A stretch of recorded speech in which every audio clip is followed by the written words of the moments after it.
Greetings. My name is Michael Miller. This is a Michael Miller Pilates YouTube live video broadcast out to you because you're watching,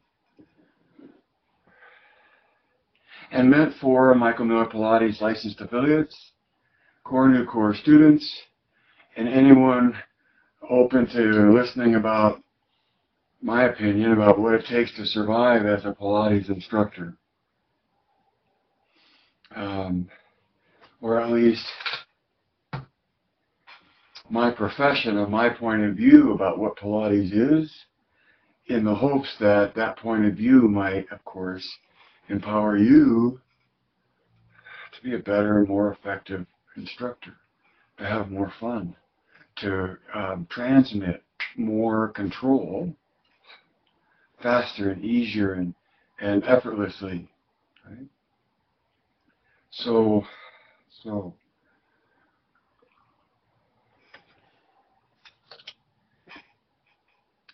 this area of the hips of a person is often called the core, and many or most don't even know that the core is a grip at the hips. Physiologically, look at the biology, look at the physics, common sense, and your own sensations reveals the ability to control rotation at the hips. And now that may be a culturally or I don't know, taboo subject, or first of all, the hips are very taboo in their own right, and then the movement of the hips, which is even more toward the reason that the hips are generally taboo at all, is the rotational dynamic that the hips are capable of, and more than just for procreation, but for controlling your movement. And that's where Pilates comes into the picture, because his choreography and his definition and his promise lead you to wanting uniform development, and to get that going after uniform usage. Okay? So, alright, you've heard all this. I keep reminding myself that you're who I'm trying to talk to, and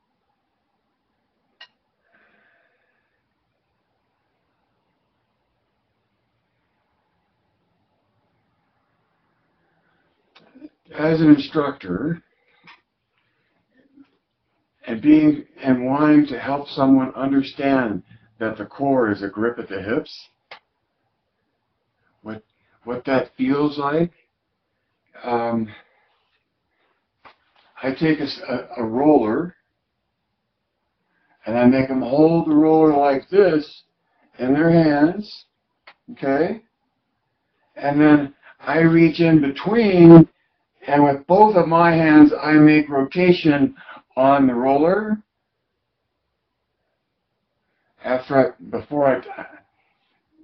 Before I do that, I tell them to control, don't let me rotate this. Don't let me rotate this. And see, there is the grip, right? That's how big the grip is. And that's my point, is that the deeper you go into your core, or the stronger your core is, the smaller. So here's another axis of rotation, and to the extent that you can grip it, the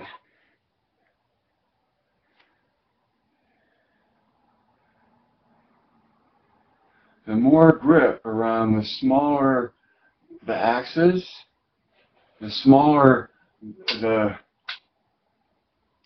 diameter of the circumference that you control the rotation around, the more you control the rotation closer to the axis of rotation, the stronger your grip is. And so explore it yourself, because it gets culturally sensitive for me to try to show it to you, but it's easy to demonstrate in a studio with a student that the smaller the diameter of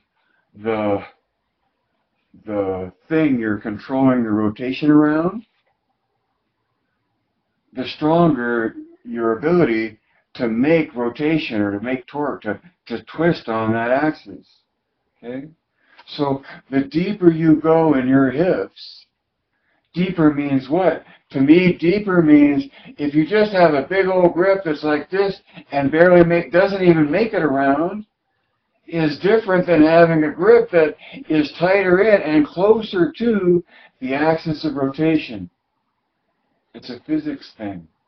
But it doesn't have to be, you don't have to understand it intellectually to know on a sensational level that how you're trying to engage the core of the body as a Pilates instructor is in a grip. And that grip gets stronger and stronger the tighter and tighter it gets. Not in that it's held in a tightness. So, can you see this in a sepia screen? So this is our two springs that are oppositionally oriented. And when you tighten both springs, you end up with core tension. That's the same thing that this image is pointing to. But all I really want is one of them for right now. So here we have one axis, a rotation, and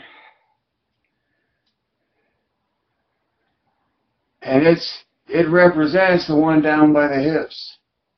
Okay?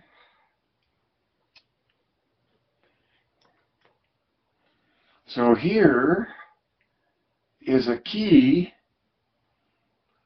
for a clock that has chimes in it and springs that you wind up to run the clock and to run the chimes. I know you want to hear the chimes, but I didn't want to go disturb the clock. And I'm worried about getting the key back to where it belongs, because this key is really important to the operation of that clock. Just like as a human being, knowing how to take a key and insert it into, this is fun, into the axis in your hips and be able to turn that key, reach into the center of that grip and take that grip tighter and tighter, because it's not just in holding tight, which is where I was coming from. It's in your ability to, how deeply can you go in the grip? In going into the grip and making the axis longer relative to the shoulders, because we know that core tension is eccentric in nature, right? And to engage rotation at the hips and counterpose that engagement with rotation at the shoulders in this kind of a springed engagement. This is the physics of our body. This is the biology accomplishing the physics. And maybe it's just one peculiar way to look at things. But maybe that peculiar way also has something to say about reality. And to the extent that you know that the core is a grip at the hips, that's been a big theme of mine lately. It's like, look, understand that at least that the core is a grip and get over it. Because, why? Because there are others around you headed to higher ground that have already found out that and are already attracting people that are seeking distinction and refinement and more peace of mind from the tsunami of Pilates passion that we're experiencing now, 2018, January 10th.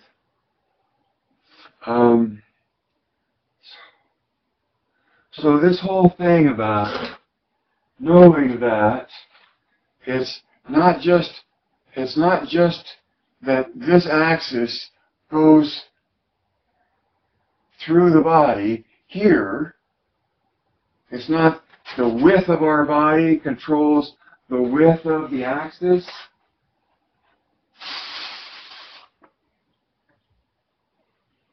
So here's an idealized axis that's, about shoulder wide on me. And here's all the muscles in our body trying to survive that are, say, all grouped up like a nautilus shell. And yet that nautilus shell actually looks like this in that it's symmetrical in the axis that's going through it, right? Around which you can see some sort of rotational or spiral manifestation of life into space. And my point being in that our body has width, we try to take our muscular engagement and widen it out. And it's in the widening of it out. All right, so this is going to be better, I think. So here, this way. Is it this way? Is it this way? Or is it this way? For the hips. It's this way, right? Because the grip goes in like so, right? And in having this grip that has width, the point is we want the width to be as wide as possible, because just like a tightrope walker, the wider your grip, the more stable you are in space. That's why I take t-shirts and pull them out like this to encourage that notion that the rotation you're controlling at the shoulders or also at the hips, expands and goes out. You're reaching for the length of between the two axes. I don't want to say that.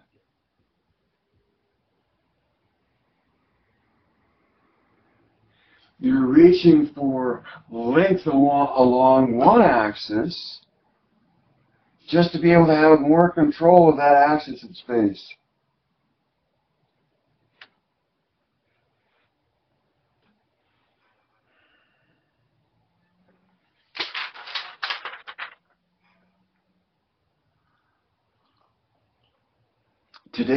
Today's broadcast, today's focus is about the difference in the size of your grip versus what you're gripping.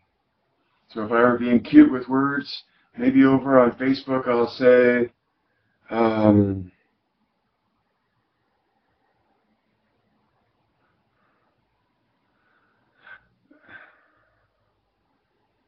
the grip and the gripped, what is gripped, right, have a lot of interaction about how strong that grip can be given the size of the grip versus the size of what is being gripped. Okay? And just saying that rather than trying to display that I feel is more comfortable, which also says a lot for what you may need to understand as an instructor and be discreet about how you explain or instruct so that you empower the person with control without making them feel uncomfortable about the type of engagement control the type of engagement in the hip area that's called for to get what you want. It's a rotational dynamic. So the core is a grip at the hips. You've heard that many times. And in this broadcast, I'm saying explore with trying to control the rotation of something, and that's either bigger than your natural grip or much smaller than. Something much smaller than just a pencil, right, is something that has a different amount of strength connected to it versus the size of the hand that's gripping it.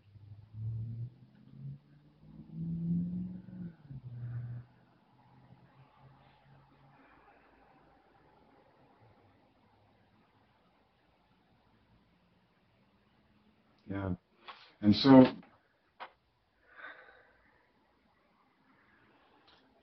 I'm embellishing in this broadcast on saying that not only is the core a grip at the hips, but what you're trying to do when you engage your core is get a better grip. Not to be clenched and not undynamic, but to have a lot of range in how you express that grip. And see, already I lost the key that I was worried about losing. Here it is. See, when you see, okay, so this is a tape measure, right? It's a tape measure. There's a spring in there. And so if we're talking about the hips, does the spring come out this way at the hips, or does the spring line up this way at the hips? This way or this way? Well, because to me this grip is going this way, the spring is pulling it in, right? It's going that way, then this goes right there. Now, when there is no key, or say this was a key that went in there, if there is no key that's being used, and the human body is just laying on itself and getting fat, this whole getting fat and hanging over your belt thing is because there's none of this connection internally in the body to connect the grip of the hips to the grip at the shoulders. And so what I'm trying to draw into is that you take your key and you plug it into, metaphorically speaking, okay, but you engage your musculature so that, I wonder if that'll fit in there. It does, look at there, that fits in there. So that the key, right, that's in the middle of this spring, I gotta get that connected for later, allows you to draw in closer to the axis that the key is on. You know, if you don't like the word axis, I have to say get over it, because really it's important to, it's like saying a straight line, like you're standing up straight. Straight is straight. And a line, especially when you're going to talk about several of them, and how they relate in physics to each other, axis is the word to use. I'm going to make this so that this is actually attached to the inside of this spring, so that when I turn the key, it tightens the spring.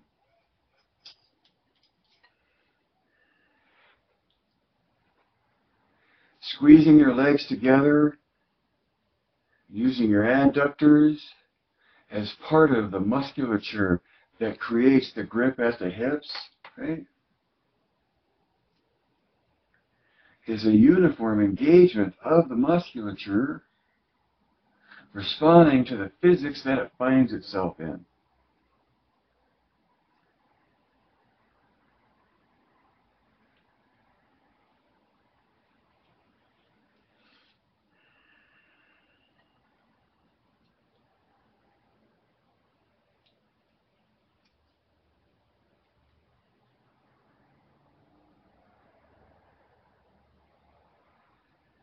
Okay, so find that for yourself, right? Find the sensation of your grip in different rotations of different sizes, and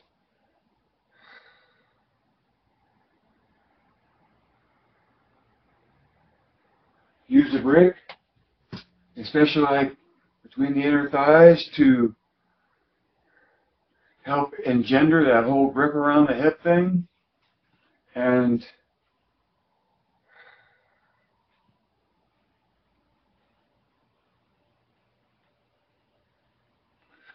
you can instruct all of this in a person in any condition, wearing any amount of clothing, and without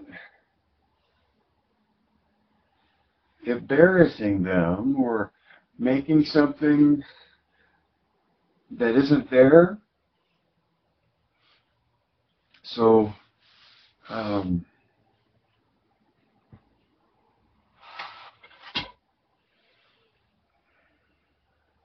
getting more control of your core, or getting a deeper core, or strengthening your core, all has to do with the nature of a grip. And that one of the reasons people that do Pilates for a long time can do such wonderful teasers is because their grip has gotten really strong and allows them to hold the load of their legs out so far up at such an angle, because it's their core that's so strong. But just to say that is to just refer to core as though it doesn't really matter what the core is, or that you can make of the core whatever you want, or you can consider it a location and have that be no different than a condition. Go ahead.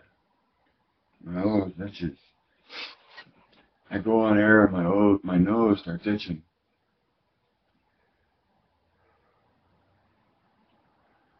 The core is a grip at the hip. Establishing that grip makes it the core, makes it a core.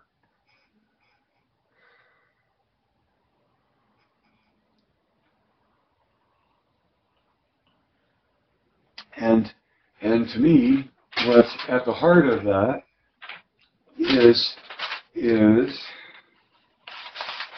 so here we are. We roll up a piece of paper. Okay, it's just a piece of paper, and you know this exercise, right? And if you don't, it really works well. But you hand everybody a piece of paper and you tell them to roll it up, and they can't crumple it, but they have to just roll it up. And so there they are with a rolled up piece of paper, and the challenge is to roll it up tighter without crumpling it and without starting over. So it's amazing. Some people will go to this to make it go in some more, and then it's a whole another world of ways to get to the objective, but they'll usually lick their finger or not, but they'll go to the inside, and they'll go to the inside to draw it in tighter from the inside. And see, that's Pilates. I mean, that's engaging your core. Because, to me, all of the pelvic girdle, the whole pelvis, all of what is the hips and the stuff that connects to the hips is about being able to draw into a smaller grip to have the strength that comes from that grip. If your core is this big around, it's tough to get a grip on it compared to when it's much smaller, right?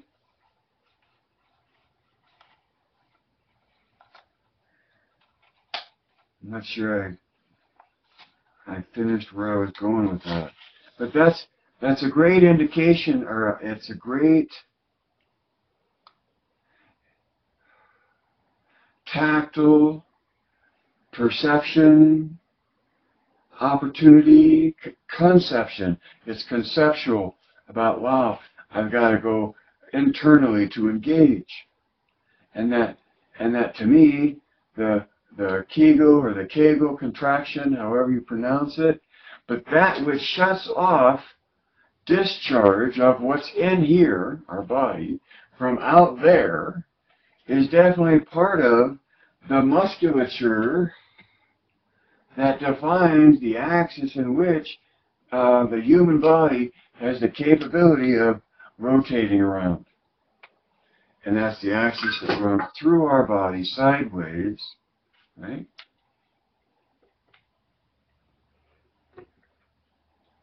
Like here's a line, here's an axis, and that line goes through our body, and an endpoint refers to this as an endpoint, and an endpoint is the end of an axis of rotation, right? So Michael Miller-Pilates trademark is this, and it points to the fact of coordinate tension between oppositional rotations in the body, between axes, oppositional rotation between axes in the body. And the endpoints are the end of the axis that we're talking about there. Blah, blah.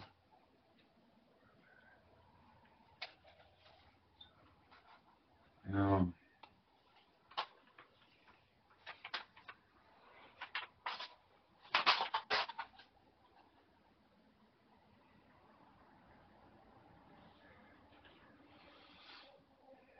I hope that I was able to communicate the point of this broadcast and how getting a better control of your core, developing core strength or core this or core that is all about a grip at the hips, and that grip is affected by the relative difference between the size of the grip and what is gripped. And going tighter is like having a spring and attaching the spring into the body and winding that spring in. Well, actually, so is that the right way to wind this? No, right? Because if this key was here in the body here, we would want to be winding this way, right?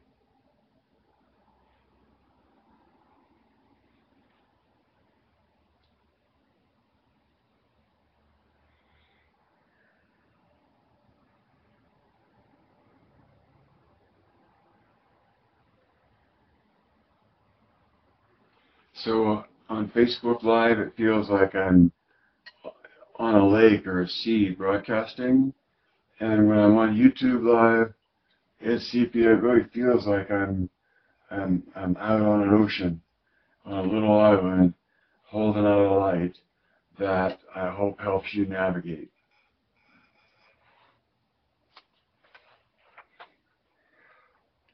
It's such a privilege to be healthy enough and technologically at a level where I can do this for you to view whenever